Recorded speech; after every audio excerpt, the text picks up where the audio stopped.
Last 6 or 7 months I've been building and destroying lots of containers, lots of virtual machines on my Proxmox virtual environment, and I've actually come up with a couple of containers, well, virtual machines I want to keep. Problem is I've really mismanaged storage with no future planning or anything like that, so I guess I've got to fix that. Yeah.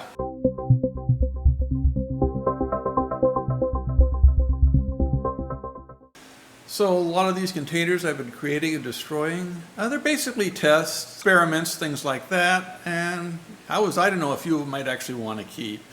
Anyways, the storage problem is that I've basically overallocated and I just need to rebuild a lot of stuff and reallocate space.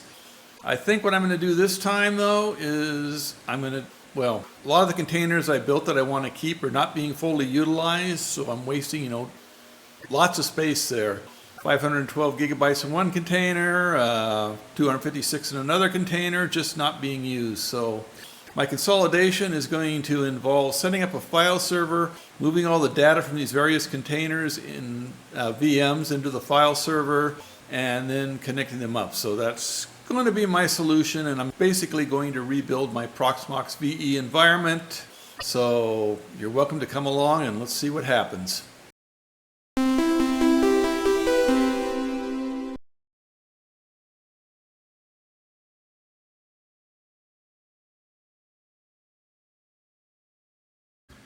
Okay, before we get too far along here, let's talk about my current setup, because what I'm going to discuss here is based on what I've got at this place, not what you've got. There'll be some differences. You might have to do some interpretation here and there, but you should really understand what I'm working with here before we get to that point. So let's talk about my setup. So I'm going to be rebuilding one of my Proxmox virtual environments, or VE. It's called Elysium. It's on a mini computer. It's a B-Link Series 6 Max. It's, like I say, it's a mini computer. I've upgraded it a little bit. It's got 32 gigs of RAM, 16 cores, I believe, and 3 terabytes of storage on it. So it's not a slouch, but it's not the hottest in the world. But point is, you can build your home lab, whatever you want to call it, your servers on a mini PC. You don't need that server rack that you see a lot of people have. I mean, I don't have one, and I'm getting along just fine. So my mini PC it's no slouch. It's not one of those economy ones, but you can get a 5 to 10-year-old mini PC used market pretty cheap nowadays. And it'll be more than enough. It's actually kind of funny. It's got more stuff than a lot of NAS's have, better processors, all that. Anyway, what I've got running that I want to keep is first I've got my Plex VM. This is actually a container, and there's going to be some issues with containers I'm going to talk about, but I've basically got it. It's taking up a terabyte. What else have I got? I've got a Keywix. Keywix is those offline internet things where you can download an entire copy of the wiki, 111 gigabytes worth. And you can have your Keywix server, so that's taking up some more space. And then I've got a file browser.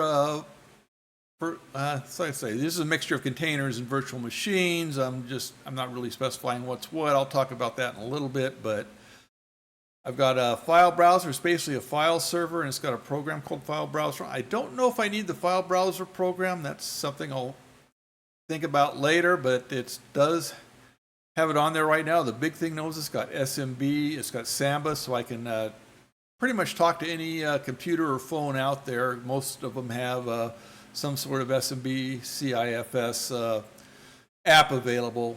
Web browser makes it easier, but I'll have to think about adding that one back in. That might be a later project. I did an actual video on the one I'm using a little earlier. If you can go back and look through my catalog, you can find it. It was called File Browser, real inventive name. But anyways, I've also got a Calabri ebook server.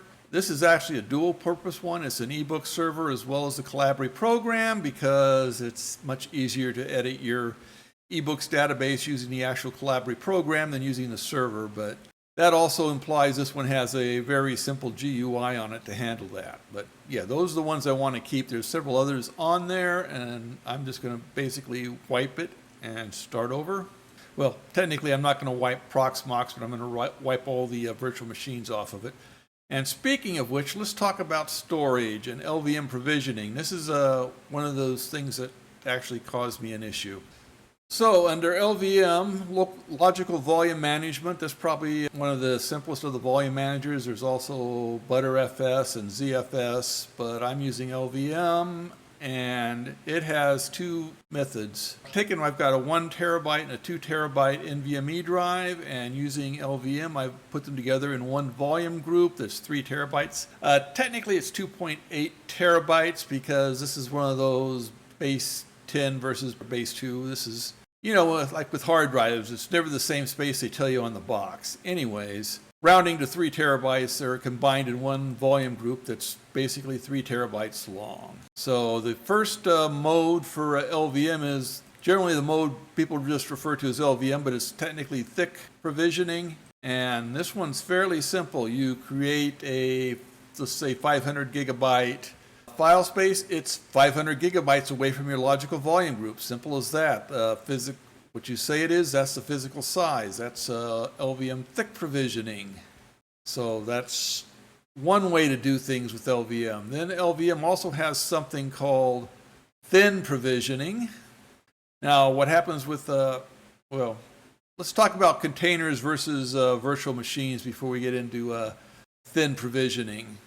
So VMs, they're totally contained. They have the operating system, your application, everything in one virtual machine. A container is a little different. A container actually shares itself with the host OS. So a lot of your system stuff is not in the container itself. It's in your host OS, which means the containers are smaller. They can have less resources. They actually make more efficient use of resources because they're relying a lot more on the host OS. So whereas with a virtual machine, you have a completely separate OS and you have to like a core or two for that, a core or two for your application. Well, with a container, you've just basically got the application, the system's running from the host OS. But while it's more efficient and there's a lot of reason to do this, it does introduce a problem I'm going to talk about here in a little bit. Let's go ahead and talk about thin provisioning. With thin provisioning, we're going to provision let's say a 500 gigabyte Plex server, 500 gigabyte Kiwik server, but they are not going to take up 500 gigabytes from your LVM volume group. They're only going to take up as much as the data is there. There will be some additional metadata that will track how much space they've been allocated to take up to 512 gigabytes, that much space. They just don't do it. The data is there. What this lets you do is you can actually allocate or over allocate your volume group.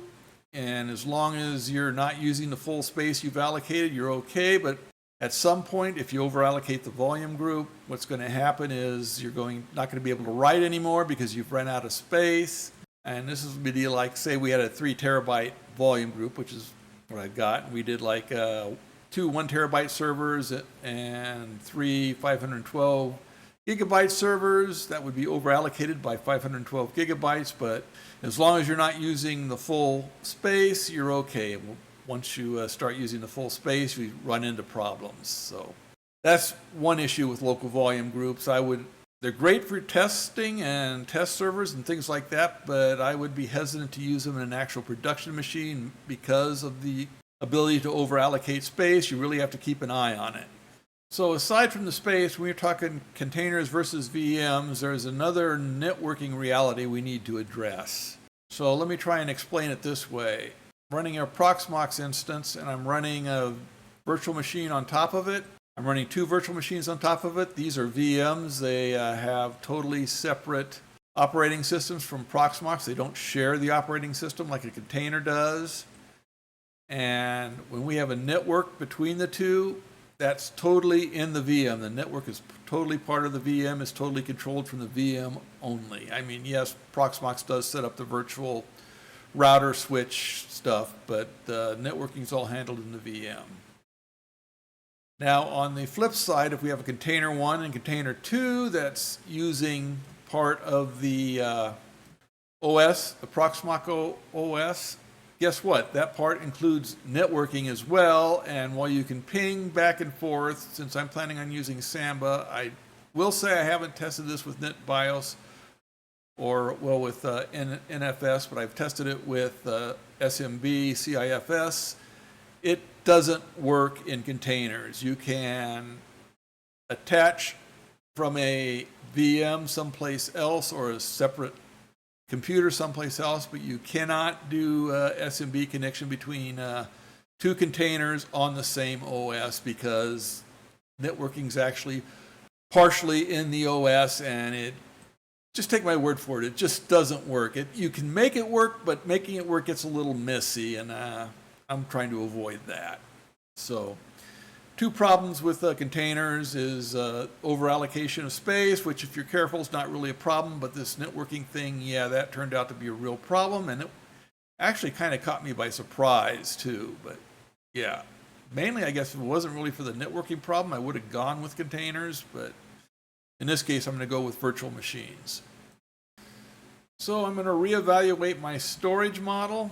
I did some calculations here from my previous VMs and containers. A base Debian install is about 1.5 gigabytes in a VM. It's a little smaller in a container.